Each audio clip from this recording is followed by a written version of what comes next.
अभी ऐसा क्या हो गया कि आपको पुलिस थाने जाना पड़ा? जब ये रजब की पॉडकास्ट हुई ना, इसका ना मुझे मैसेज आया, तू बाज आना है कि नहीं आना।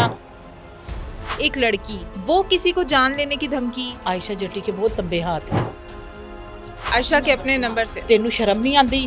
तू मनु हाली जानती नहीं है और 4-4 5-5 बजे तक बाहर कैफेज में फिरती हैं। बैठी होती हैं। और अंदर क्या मामला था वो सबको पता है। ये कब से चल रहा था? आयशा के मैसेजेस आ रहे 4 हैं माह से, अपने खुद के नंबर से? खुद के नंबर से।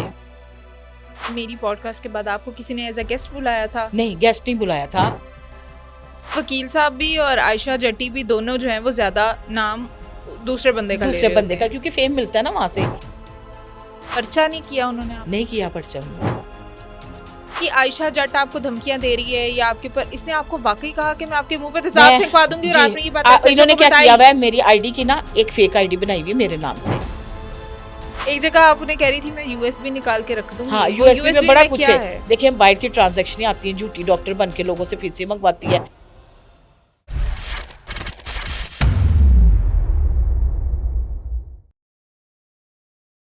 बिस्मिल्लाहिर्रहमानिर्रहीम, अस्सलाम वालेकुम व्यूअर्स, आप देख रहे हैं ब्लंट लाइन नेटवर्क। मैं हूं फ़रियाल वकार। नाज़रीन, आज जो कहानी है वो एक बार फिर थोड़ी सी दुखी है, क्योंकि हमने एक बार पहले भी पॉडकास्ट की थी और हमने उसमें बात की थी कि डॉक्टर रूबी मलिक, जो हर तरफ हमें लोगों को हंसाती हुई नज़र आ रही होती हैं, हर वक्त शुगर मेले लगा रही नज़र आ रही होती हैं, तो उनके पीछे एक पूरा बैकग्राउंड दुनिया के सामने आया कि उन्होंने कितनी स्ट्रगल की अपनी पूरी लाइफ के अंदर, और कितने जो है वो दुख और चैलेंजेस जो है वो उनको मीट करते हुए वो आज हमें जो है वो इतनी फेमस और इस तरह से नज़र आ रही हैं कि हर कोई डॉक्टर रूबी मलिक को जानता है। लेकिन इन चीज़ों का नुकसान भी होता है, इन चीज़ों का बैकलैश भी होता है, और वो इस तरह से आया कि डॉक्टर रूबी मलिक को पिछले कुछ महीनों से कत्ल की धमकियाँ, मुंह पे तेज़ाब फेंकने की धमकियाँ और दीगर इस तरह की नुकसान पहुंचाने वाली धमकियाँ जो हैं वो दी जा रही हैं। मुख्तलिफ नंबर से कॉल्स की जा रही हैं, और मज़े की बात यह है कि ये सब कुछ करने वाला कौन है, डॉक्टर रूबी को ये भी पता है। लेकिन अब ऐसा क्या हुआ कि डॉक्टर रूबी इतनी मजबूर हो गई कि आखिरकार उन्होंने पुलिस और थाने का जाके दरवाज़ा खटखटाया और जाके पर्चा दर्ज करने के लिए एप्लीकेशन भी दे दी। मेरे साथ डॉक्टर रूबी मलिक ही इस वक्त मौजूद हैं और सारी कहानी उनसे ही जानेंगे। लेकिन आपसे रिक्वेस्ट है, आप चैनल को सब्सक्राइब कर लें, वीडियो को लाइक शेयर और कमेंट जरूर कीजिएगा, क्योंकि जैसे जैसे इस तरह की अपडेट्स और इंटरेस्टिंग पॉडकास्ट होते जाएंगे तो आपको जो है वो पता लगता रहे। अस्सलाम वालेकुम डॉक्टर रूबी। वालेकुम अस्सलाम। कैसी हैं आप? मैं ठीक, अल्लाह का शुक्र। कभी कभी मैं आपको देखती हूँ ना, आप इतनी खुश माशाल्लाह जी। नजर आ रही होती है, लेकिन कभी कभी आप इतनी दुखी और डाउन हो जाती हैं। चलें, पर्सनल तो एक रीज़न होगा, अभी ऐसा क्या हो गया कि आपको पुलिस थाने जाना पड़ा और आपको जाके इंसाफ मांगना पड़ा? थोड़ा सा मैं पीछे चलती हूँ। जब मैं हाँ। टिकटॉक्स बनाती थी तो मेरे साथ कोई बनाने वाला नहीं होता था। कभी डॉक्टर नबीहा को पकड़ लेना, कभी किसी लड़के को पकड़ लेना, मतलब अच्छा कंटेंट बना लेना, तो चलो हमारी एक्टिविटी चलती रहती थी। फेम की वजह मेन यही थी कि यूट्यूब चैनल चल जाए, थोड़ी सी इनकम आ जाए, थोड़ी सोर्स ऑफ इनकम का जरिया बन जाए। वहाँ पे भी लोगों ने ट्रोलिंग करना कि ये भैंसा आ जाता है, मोटी आ जाती है, उल्टे सीधे नाम लोगों ने लगाने, बदतमीजियाँ करनी। इवन के डॉक्टर नबीहा भी मेरे ऊपर टॉन्ट करके हंसती थी, बोलती थी, लेकिन मैंने कभी इग्नोर किया। मैंने कहा चल जहाँ पे सारे लोग हंसते हैं ये भी हंस लेती है तो कोई बात नहीं। उसके साथ साथ मुझे सबने ऐसे ही कहा कि आप अच्छा बोल लेती हैं, लोग आपको मॉर्निंग शो में बुलाते, तो आप होस्टिंग क्यों नहीं करती? मैंने कहा मुझे होस्ट, मेरे पास कोई डिग्री नहीं है, या मैं मतलब नहीं बोल सकती, इतनी मेरे में एबिलिटी नहीं है, मेरे कुछ तलफ़्फ़ुज़ ठीक नहीं है, बात करने में भी प्रॉब्लम है, और मैं नहीं कर सकती, ये तो यंग बच्चियों का, लड़कियों का काम है। तो मुझे सबने कहा कि आप ना रिपोर्टिंग किया करें, मतलब जो कोर्ट में केस आते हैं टिकटॉक स्टार्स के, या कोई ऐसा मसला आता है तो आप उस पर आवाज़ उठाया करें, आप क्राइम बीट भी कर लिया करें जो आपको समझ में आए, मतलब आप पहला स्टेप उठाएं। तो फरकान शाह साहब मेरा भाई बने हुए हैं, उन्होंने मुझे कहा बाजी आप शुरू तो करें, अल्लाह मियाँ बेहतर करेगा। तो अब एक सहाफ़ी की वो रिस्पेक्ट होती है जो किसी की भी ना हो, तो कहते हैं कि आप करें, हाथ बढ़ाएं, हम आपके साथ हैं। उन्होंने ना मुझे आहिस्ता आहिस्ता स्पून फीडिंग करना शुरू कर दिया। मैं रजब की पेशी पे जाना शुरू हो गई। रजब की पेशी पे मैंने जब भी जाना तो ये दोनों बहनें बड़ी तैयार श्यार होके आती थी। कौन दोनों? आयशा जट्टी और उसकी बहन, साथ में वकील भाई होते थे। रफियाज रामे साहब मेरे पहले पुराने जानने वाले हैं, दुआ ज़ारा केस के टाइम से मैं उनको जानती हूँ। अच्छा। तो वो बड़ी इज्जत देते थे। तो ये जब भी बाहर इन्होंने आना ना, तो इन्होंने कहना कि ये सबसे पहले तो ये दुदकारती हैं बंदे को। दुदकारती इस पॉइंट से है कि हम तो नहीं किसी को इंटरव्यू दे रहे, नहीं बात कर रहे, तो इन्होंने ना सबको सबसे बात करनी, लेकिन मुझसे ना बात करनी। क्यों? मुझसे बात इसलिए ना करनी जी, मैं रजब की साइड लेती हूँ। हमें तो जो वकला बरादरी ने कोर्ट में जो ऑर्डर्स आते हैं, जो अपडेट आती है, उन्होंने वही बाहर आके बताना है। उन्होंने अपने पास से तो नहीं कुछ बनाना होता थी, हमने वही लोगों को तक पहुंचानी। मैंने इनको कहा नहीं बेटे ऐसी कोई बात नहीं है, आप भी मेरी बहन बेटियों की तरह है, मैं क्यों आपके ऊपर औरतों की बात उछालूंगी। इनको बड़े प्यार से भी समझाया कि यार सुलह कर लो, कोई बात नहीं। लेकिन ये ना हकारत करती थी मुझसे, मुझे आज तक समझ नहीं आई क्या वजह हुई। मैं ना वैसे भी रफ टफ सी हूँ, कोई कुछ कह भी देता है ना माइंड नहीं करती। ये ना बात होगी खत्म। मेरी ना एक पॉडकास्ट लगी, उसमें मैंने रजब की फेवर की और इसकी फेवर नहीं की। वो इसलिए फेवर की कि जो मेन मुजरम था, आपको भी पता है सलमान, उसको इसने साइड पे किया हुआ है और जिनका कोई लेना देना नहीं उनके पीछे ये पड़ी हुई है। तो बात मैंने की उससे की आपसे, ठीक हो गया। इसको उस पर मैंने जरा बात कर दी आपकी ही पॉडकास्ट देख के, तो इसने ना मुझे फोन किया कि आप इसकी बहन ने फोन किया कि आप माफी मांगे। मैंने कहा जी किस बात की मैं माफी मांगू? नहीं, मेरी पॉडकास्ट के बाद आपको किसी ने एज अ गेस्ट बुलाया था? नहीं, गेस्ट नहीं बुलाया था। हाँ, आपकी पॉडकास्ट के बाद एज अ गेस्ट, जैसे पॉडकास्ट और लोग भी करते हैं ना, उन्होंने पूछा कि रजब के आजकल मामला कहाँ तक गए हैं। बल्कि फयाज रामे साहब भी मेरे साथ उस वीडियो में बैठे हुए थे। तो मैंने उनको बताया कि जो जिसपे केस है वो तो छुटा हुआ है, लेकिन जिसपे केस नहीं है उसको पकड़ के अंदर बार बार बुलाते हैं। क्योंकि वकील साहब भी और आयशा जट्टी भी दोनों जो है वो ज्यादा नाम दूसरे बंदे का क्योंकि फेम मिलता है ना वहां से। तो इसने ना मुझे फोन किया कि आपने रजब की साइड लेते हैं, आप शर्म नहीं आती, आप बेगैरत हुई हुई हैं, आपको जरा शर्म नहीं है, कब्र में आपकी टांगे हैं और आप अपने वजूद को देखें, आप अपनी सेहत को देखें। आपको कोई धक्का दे के फेंक दे तो हड्डी टूट जाए तो 10 दिन बिस्तर से ना उठ सको। देखो फरियाल, एक लिमिट होती है एक बंदे को टोंट करने की, मेरी भी एक बर्दाश्त की लिमिट होती है। मैं भी बाजू का सदमे में चली जाती हूँ कि यार इतनी ज्यादा तस्लील किसी औरत की करनी।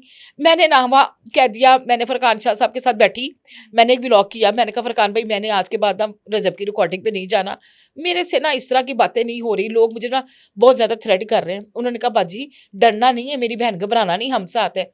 देखें जब वो मेरे साथ नहीं उस वक्त नहीं होंगे तो उस वक्त तो कुछ भी हो सकता है। मैंने मेरा व्लॉग पढ़ा हुआ है पिछली डेटों का, आप चेक कर सकती हैं। मैंने उस पर क्लियर बोला, उस पर 3 यूट्यूबर मेरे खिलाफ खड़े कि आपने हमारा नाम लिया। मैंने कहा मैंने तो किसी का नाम ही नहीं लिया, इवन के मैंने आयशा जट्टी का भी नाम ना लिया। उसके बाद क्या होता है कि ये दोबारा से मतलब जब ये रजब की पॉडकास्ट हुई ना, तो पॉडकास्ट के बाद ना इसका ना मुझे मैसेज आया, तू बाज आना है कि नहीं आना, तू मोटी अपने नंबर से अच्छा बाज आना कि नहीं आना, तू तेनू शर्म नहीं आती, तू मैनू हाली जानती नहीं है, मैं तेनू चीड़ देवांगी, मैं तेनू फलान कर दांगी, मैं तू मैनू हाली समझनी नहीं। मैं चुप कर गई। अब ये वो आया मतलब फोन कॉल। अब मेरे पास ना एक ही फोन है, मेरे पास 2 फोन नहीं और व्हाट्सएप कॉल थी।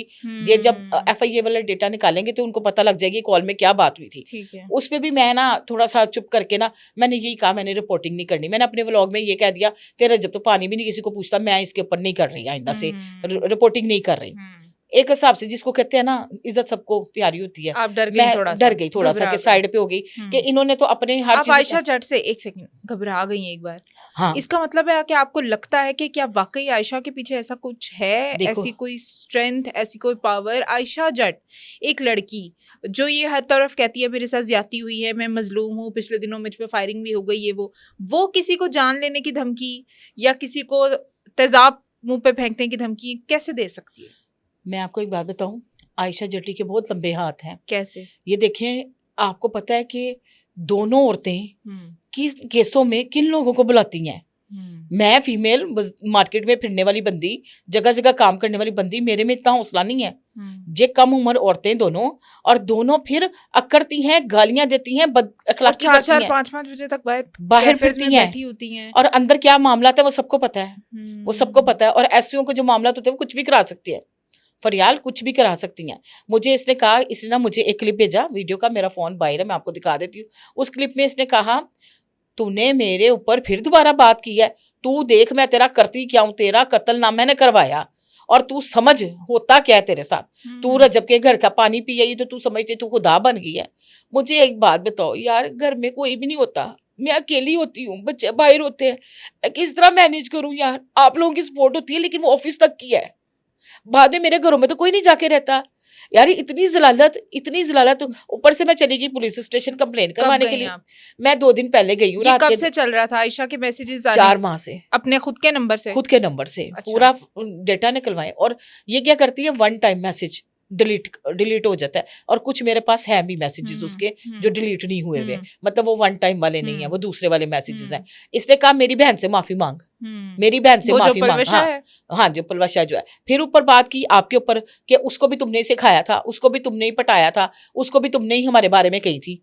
मैंने कहा देखो वो एक सहाफी जर्नलिस्ट है, मेरा काम ही नहीं बनता उसको बताना, वो अपनी सारी मालूमात खुद रखती है, उनको हर चीज का पता होता है मार्केट में क्या हो रहा है। मुझे बताएं फरियाल, मैं कोई हराम का मालूम किसी का कि मुझे कोई भी उठाए मेरे पे तेजाब फेंक दे यार। यहाँ पे क्या कुछ नहीं हो रहा। आप देखें 1.5 साल की बच्ची को लोग इस तरह कर रहे हैं। मैं तो फिर ऊपर देखो, अगर मुझे अल्लाह ने इतनी उम्र दे दी, वो मुझे नहीं लेके जा रहा अपने पास, तो मेरी तो गलती नहीं है ना। कैसी बातें कर रही हैं आप बिलीव करें, मैं इस तरह के फूलों से ना रुझान ना कहती मैं मारी जाऊं तो अच्छा है।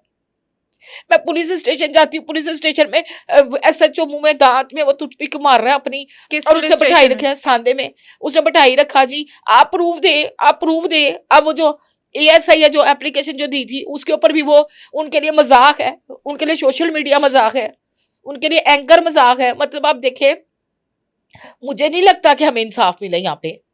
मैं तो मर गई, मेरा तो किसी ने पीछे से पूछ रहा भी नहीं कि कहाँ गई। 10 दिन घर ना जाऊं तो किसी को भी नहीं पता होता घर आई कि नहीं आई। मुझे बताए मैं कहाँ जाऊं, किसको बोलूं।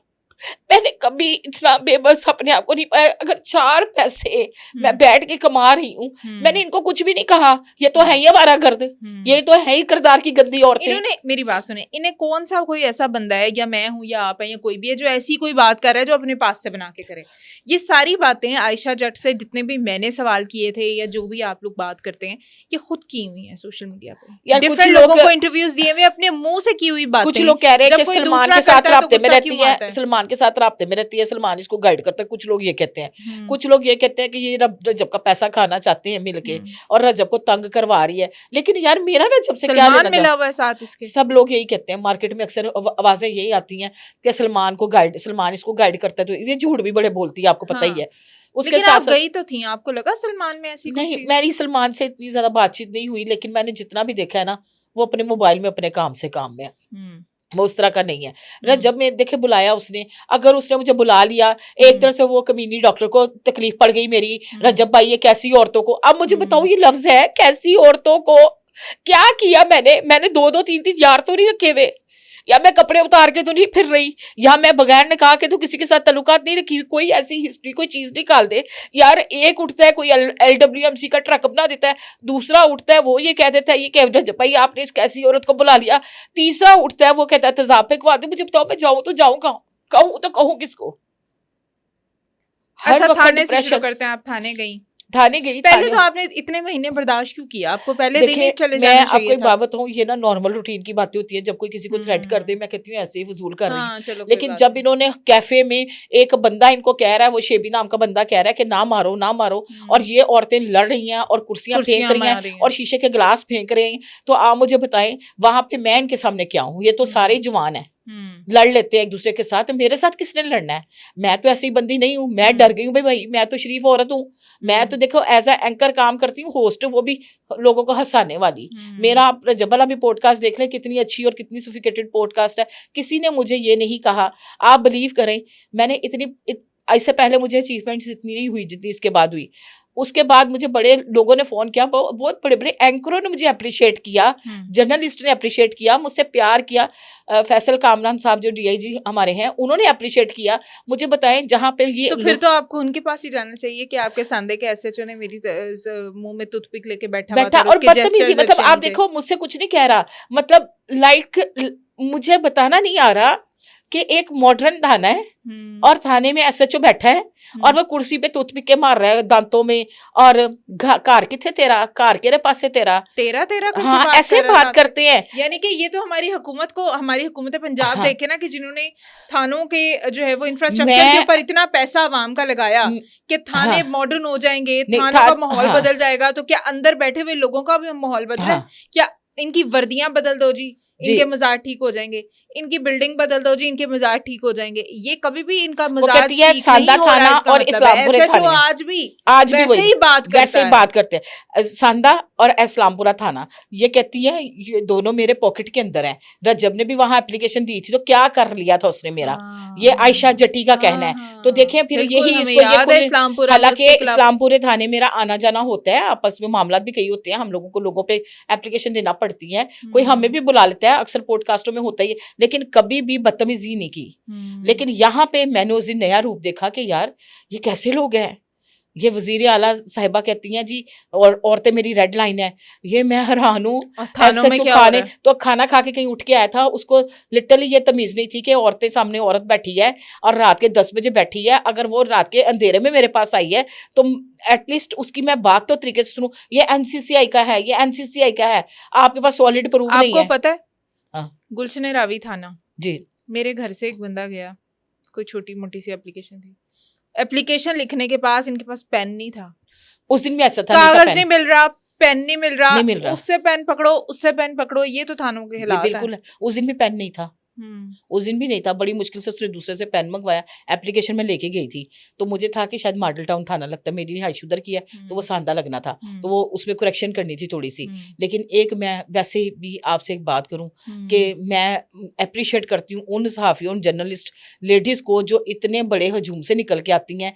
मैं तो ये छोटा सा माइक पकड़ लिया और उसके बाद मैं तो खमियाजे भुगत रही हूँ अभी तक, यही बात है। नहीं कोई बात नहीं, आप इसमें बड़ी स्ट्रांग हैं, बड़ी अच्छी बात है, लेकिन ये जो आपने बीच में इसकी आयशा जट आपको धमकियां दे रही है या आपके ऊपर, इसने आपको वाकई कहा कि मैं आपके मुंह पे तेजाब फेंकवा दूंगी और आपने ये बात SHO इन्होंने को क्या बताई? किया हुआ है, मेरी आईडी की ना, जो आईडी होती है ना ये टिकटॉक की, एक फेक आईडी बनाई हुई है मेरे नाम से। उस फेक आईडी पे मेरी आईडी की स्क्रीनशॉट लेते हैं। अच्छा। यानी जो मेरी पिक्चर होती है ना, जो भी हमारी लगी होती है, उसका स्क्रीनशॉट लेके उसके ऊपर मेरा नंबर लिख देते हैं, अच्छा। मोबाइल नंबर लिख देते हैं, और वो फिर रात को जो भी लाइव बैठता है ना, वो जगह जगह जाके लोगों को स्प्रेड करता है नंबर, और वो लोग मुझे सारी रात तंग करते हैं, किन्ने पैसे लेने है रात नूं आंदे, तेरा की रेट है, तेरा की मूल्य है। 628 नंबर मैंने ब्लॉक किए अपने व्हाट्सएप से। और आपने बताई ये तफसीलात वहां पुलिस? मैंने बताई, कहते ये NCCI का केस है, ये हमारा केस है। पर्चा नहीं किया उन्होंने? आप नहीं किया पर्चा उन्होंने। मतलब आप देखें कि एक बंदी आके बता रही है कि जी मुझे, मेरे ऊपर तेजाब, मुंह पे तेजाब फेंकने की धमकी है, मुझे कत्ल करने की धमकी है और पर्चा नहीं कटा। नहीं, क्यों? Solid proof. मैंने कहा क्या? जिस दिन लाश पड़ जाएगी ना कब्र में, फिर सॉलिड प्रूफ आपको मिलेगा। नहीं, क्या लगता है आपको क्यों नहीं पर्चा हुआ? वो उसका हाथ लंबे ना, दोनों थानों में उसकी चलती है आयशा जट्टी की। कौन से दो थाने? सांदा और सांदा इस्लामपुर? इस्लामपुरा। वो जब ने भी वहां एप्लीकेशन दी थी तो वहां उसका भी पर्चा नहीं हुआ था। वो तो उनका कोई आपसी मामला था कि कोर्ट के अंदर बहन को गालियां निकालनी है इसने, उनका वो मसला था। मैं तो इस मसले पे नहीं गई थी, मेरी तो वैसे भी नामालूम अफराद पे थी। आगे इन्वेस्टिगेशन में मैंने नाम दिया था बुलाते, मैरिट पे फैसला करते। बात मेरी गलत है या सही है, ये कानून तो मैं भी जानती हूँ, लेकिन मैं वेरी सॉरी टू से, जहाँ पे मैं कहती थी हमारे पुलिस भाई वाले बहुत अच्छे हो गए हैं, अब तो बड़े अच्छे लगते हैं, बड़े क्यूट लगते तो हैं। आपने DIG ऑपरेशन से शिकायत करनी? मैंने, मेरी मुलाकात उससे पहले हुई थी उनसे, एक दिन पहले। तो आपको जाना चाहिए। मैं अब दोबारा जाऊंगी उनके पास, मैं करूंगी इनकी कंप्लेन, मैं दोनों का नाम भी दे के आऊंगी। आज दूसरा दिन हो गया एप्लीकेशन का, किसी ने मुझे फोन करके नहीं किया, और ऊपर से मुझे कहते हैं ये आयशा की एडवोकेट का मैसेज आया था, ये उसका कार्ड है, तो मैडम आपकी एप्लीकेशन में जान नहीं, दफा करें इस एप्लीकेशन को। किसने कहा है? ASI ने, IO जो है, ASI या IO जो भी होता है उसने। अच्छा, जान नहीं है मैडम, आप पर्चा दे जान। मैंने कहा आप बुलाए तो सही मेरे सामने, वो कर लेंगे। तो आज तीसरा दिन हो गया, ये तीसरा दिन चढ़ गया है, तो कोई नहीं बुलाया उन्होंने। मैं आपको दे देती हूँ, टैग नंबर दे देती हूँ लगा हुआ एप्लीकेशन का। अच्छा मुझे ये बताएं कि ये ऐसा क्यों हो रहा है आपके साथ? एक तरफ डॉक्टर नबीहा जो आपकी शुरू से दोस्त थी, उन्होंने भी आप यहीं पे देख के बाद आपको दोनों फरियाल, आप यहीं पे देख लें, कहा, दोनों ने एक दूसरे को कहा, आयशा भी आपके खिलाफ, हर कोई आपके खिलाफ, इस तरह क्यों हो गया? देखिए ये दोनों ने की बातें आपस में, मियाँ बीवी ने। मुझे बताएं इसमें मैं थोड़ा, अगर चलो मैं गंदी औरत ही सही, एक एग्जाम्पल ले लो थोड़ी देर के लिए, क्या वो मेरे कहने पे इतना आ जाएंगे दोनों कि वो भाभी, माँ, बहन, बेटी, और वो कह रही नखट्टू, वेला, नकम्मा, खोखर, किस नाम का खोखर। मतलब आप देखो उसकी बीवी ने बड़ा कुछ कहा, उसके बाद दोनों चले गए, दोनों ने सुलह की, और शोल्डर किस पे पांव रख दिया? मेरे, क्योंकि पता है ना पीछे सॉलिड बंदा कोई नहीं आने वाला। वो हमेशा ही किसी के शोल्डर पे पांव रखते हैं। हाँ, तो कभी वो कहते हैं फिजाली ने लड़ाई करवा दी, कभी वो कहते हैं वो सब फरीहा ने सवाल क्यों किया ऐसा, अब इस बार उन्होंने आप पे लड़ाई। मैं तो पहले दिन से ये बात लेकिन एक चीज मैं बताऊं, इनको ये खमियाजा भुगतना पड़ेगा। मेरा साइन जो है ना, मेरा रब है, वो बड़ा बेनियाज एक है। जगह आप उन्हें कह रही थी मैं यूएसबी निकाल के रख दूंगी। हाँ, वो यूएसबी में बड़ा कुछ क्या है। देखिए, हम बाइट की ट्रांजैक्शनें आती हैं, झूठी डॉक्टर बन के लोगों से फीसें मंगवाती है, और कैफों के अंदर बैठ के जब ये लोगों के साथ, लड़कों के साथ गलत हरकत करती थी, तो वहां पे बैठ के जब रिश्ते अपने ढूंढ रही थी, तो क्या कोई शरीफ आदमी या शरीफ शौहर ये बर्दाश्त करेगा? वैसे एक्सट्रीम लेवल का उसका शौहर भी कुछ और तरह का बंदा, वो कर लेगा बर्दाश्त। यूएसपी में सारा कुछ रेस्टोरेंट में रिकॉर्ड होता है, आपको भी पता है, और उस रेस्टोरेंट की मैं मार्केटिंग करती थी। वो रेस्टोरेंट बंद हो गया हुआ है, हर चीज मुझे पता है। मैंने कभी किसी के, उसका किरदार गंदा नहीं मैं कह रही, रिश्ता ढूंढना उसका फर्ज था, लेकिन रिश्ता ढूंढने के अंदर पार्टियां कहाँ से आती हैं? डांस पार्टियों का क्या मकसद है? इधर उधर जाने का क्या वो तो मकसद है? कहती है मेरे जैसा और वो जो किरदार किसी औरत हिल्टन के स्वीट पास के अगर अंदर, वो हो। हाँ, उसके जैसा वाकई किसी के पास नहीं है, बड़ी माजरत के साथ, बड़ी माजरत के साथ। उसके जैसा वैसे भी मेरे ख्याल से कोई भी औरत अपने शौहर को इतना गंदा नहीं करती, और अगर करती है तो फिर उसके साथ नहीं रहती। ये तो सारी हदें पार कर गई, बेशर्मी की इंतहा की हदें इन्होंने पार भी कर गई। आपको धमकियां दी हैं? इन्होंने बड़ी एक्सट्रीम लेवल की धमकियां दी हुई हैं, और आपको पता है कि इनको सारों को पता है कि बच्चे इसके बाहर हैं, ये अकेली यहाँ पे होती है, इसलिए इनके मुंह खुले हुए हैं। अच्छा, मुझे ये बताएं कि इस सारे सिनेरियो के बाद क्या मैसेज है आपका हुकूमत पंजाब से या पुलिस से, मेरी इदारों से?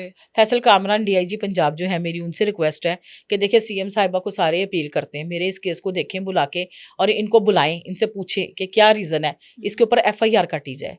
एटलीस्ट अगर इसके नाम से नहीं काटनी तो नामालूम अफराद पे काटे, इन्वेस्टिगेशन करें, एफआईआर तो करें। हाँ, लेकिन करते ही नहीं है। इनके तो ऐसे सुनते ही नहीं है, कुछ भी नहीं है। उन्होंने तो ऐसे जैसे पेपर लिया और टोकरी के अंदर फेंक दिया बस। बहुत शुक्रिया डॉक्टर रूबी, और इंतहाई अफसोस के साथ ही ये कहना पड़ रहा है कि अभी भी थाना कल्चर वही है, अभी भी बातें वही हैं। पता नहीं ये इन्फ्लुएंसर्स और ये आयशा जट जैसे लोग जो हैं वो उठ के धमकियां देने लग गए हैं। ठीक है, डॉक्टर रूबी से किसी के ज़ाती क्लैशेस हो सकते हैं, लेकिन इस तरह से धमकियां देना और पुलिस का ताउन ना करना, ये बहुत ही हैरानकुन है। हमें इजाज़त दीजिए, अपना बहुत सारा ख्याल रखिएगा। खुदा हाफिज़।